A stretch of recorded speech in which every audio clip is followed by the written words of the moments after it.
a Carlos Rajo, nuestro experto en la agenda internacional. Carlos, qué gusto, ¿cómo te va? Buenos días. ¿Qué tal, Jaime? Estoy muy bien, gracias. Muy buenos días. Oye, Carlos, pues estábamos viendo ya imágenes del presidente Donald Trump aterrizando en Medio Oriente, me parece, en esta primera gira.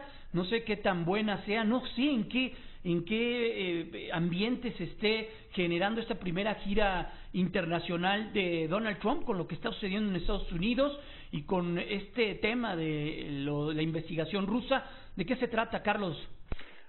Es la primera gira hacia el exterior, Jaime. No podía haberle caído en mejor momento, si se quiere, como un respiro, ¿no? Ha sido lo que pudiese ser la peor semana desde que llegó al poder. Ya lo vamos a hablar. Entonces, esto le sale, que te dijera, ¡fiu! Al menos salir del lodazal que es Washington, ahorita el pantano que es Washington en este momento para él. Y digo el pantano porque él lo mencionó como tema de su campaña, que iba a llegar a Washington para secar el pantano, y parece que se están dando, en vez de secarlo, lo está hundiendo a él, ¿no? A la Casa Blanca, toda su presidencia. Va a estar en Arabia Saudita, después en Israel, después viene a Europa, va a Europa.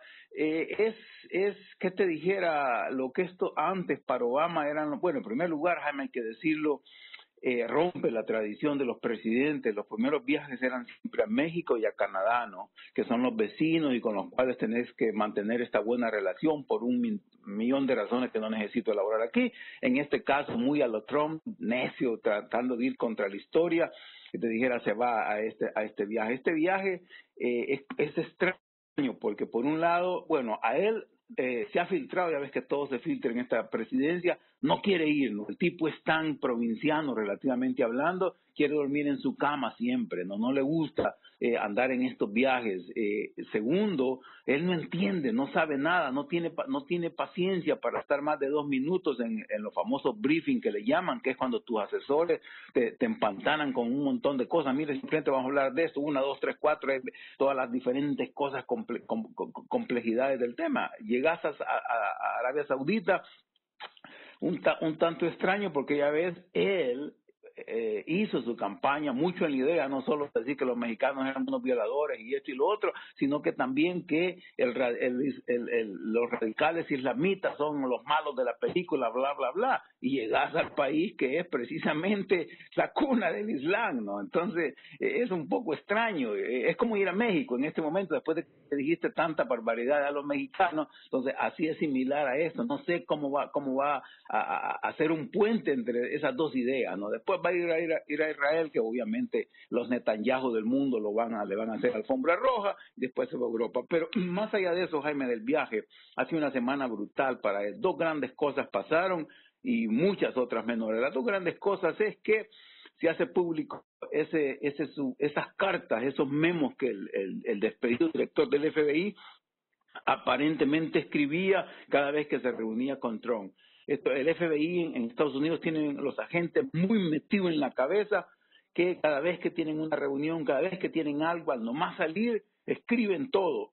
Esto para, si en el futuro hay un juicio, una investigación, recordar, tener sus notas. Y aparentemente este individuo escribía sus notas y lo pone muy mal a Trump, porque básicamente lo que le pidió es no solo lealtad, sino que tirara la toalla en esto de la investigación. Perdón.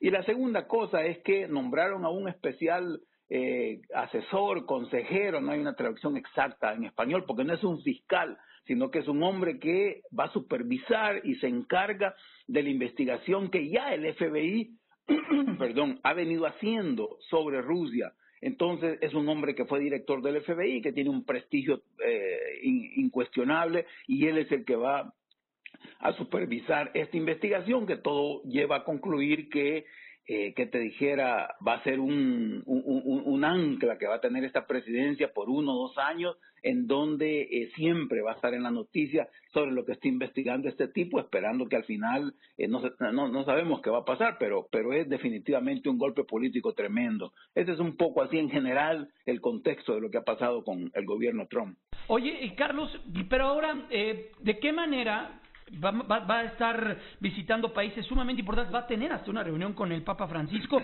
¿De qué manera esto le da oxígeno un poco o lo aleja de sus problemas? Los problemas los sigue teniendo y los seguirá teniendo. Esta gira solamente será coyuntural y de 9 días. No, por supuesto que sí, los problemas no se acaban. Y como te digo, la Casa Blanca está en una profunda crisis. Es decir, a 3 meses y tanto de la presidencia, ya todo el mundo está hablando cuándo va a terminar esto, ¿no? Es decir, nunca antes una presidencia se había, que te dijera, desbarrancado en tan poco tiempo, ¿no? Ha mostrado todo lo que se decía de este tipo, que es el hombre más impreparado, más mal preparado que podía haber estado para llegar a la presidencia, el hombre que no tiene el temperamento, un tipo que no entiende las tradiciones de la política estadounidense, que no respeta las instituciones, que se pasa por lo bajo la Constitución, en fin, todo lo que puedas decir, no me alcanzan las palabras o las frases para describir el desorden, lo anti todo que es esta presidencia, ¿no? Entonces, no, por supuesto que no se acaban, al contrario, lo que va a pasar es que no te extrañe que haya una metida de pata en esto, ¿no? Son temas, como decía, complicadísimos. Llegar a Arabia Saudita, incluso en Israel mismo, llegas a una situación en donde, por supuesto, los Netanyahu del mundo, que son igual de conservadores que él, le van a hacer alfombra roja. Ahí mismo es complicada la situación porque venimos saliendo del incidente en el cual, que también pasó en la semana, se supo que Trump le dijo a los rusos, cuando se reunió con el embajador ruso en Washington y el canciller ruso que visitaba, le dio una cuestión súper secreta que los israelíes les habían... Ahí, Carlos, ahí ayúdame a comprender. Porque veía que ese era el debate en los medios norteamericanos, incluso hasta de CNN, ¿no?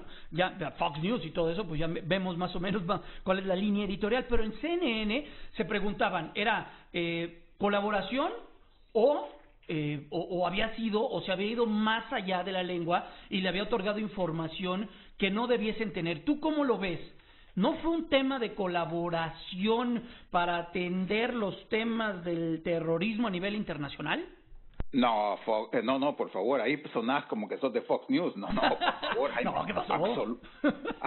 Absolutamente no. Es una cuestión súper secreta, súper secreta. Son agentes israelíes, que es típico de Israel, su gran capacidad que tiene de infiltrar gente, particularmente en el mundo árabe, y por gente que tiene infiltrada los israelíes, el Mossad, que es el servicio del exterior, los agentes de inteligencia de Israel, que tienen infiltrados en el Estado Islámico. Ellos han sabido que el Estado Islámico está preparando, en este caso, esta cuestión de las bombas en las computadoras. Ya ves que cuando llegas a un aeropuerto, lo que te piden es que abras la computadora, tu laptop, y si funciona, si enciende, está bien, porque aparentemente si funciona ya no puede ser bomba, qué sé yo, una serie de cosas.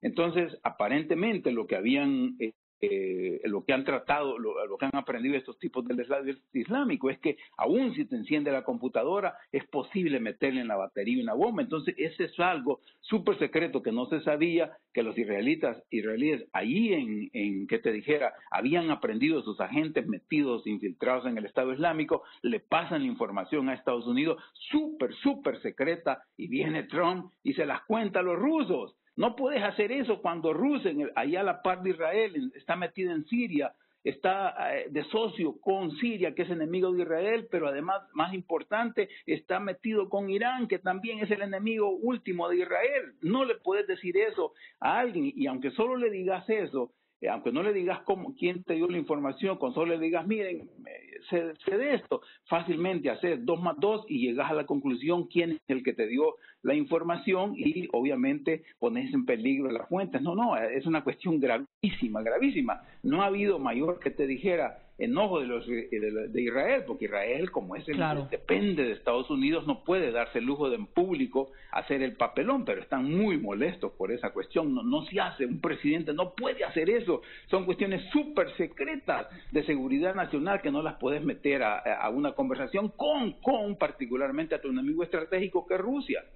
Pues entonces, Carlos, permítenos mañana entablar nuevamente comunicación contigo para que nos ayudes a comprender ahora lo que dejará o las expectativas que se tiene de esta primera gira internacional de Donald Trump, hacia dónde llegará, cuáles serán pues los lineamientos y por supuesto las expectativas que se tiene dentro de Estados Unidos, pero también a nivel global de la primera gira de Donald Trump a nivel global. Gracias, Carlos, te abrazamos y te deseamos un extraordinario fin de semana.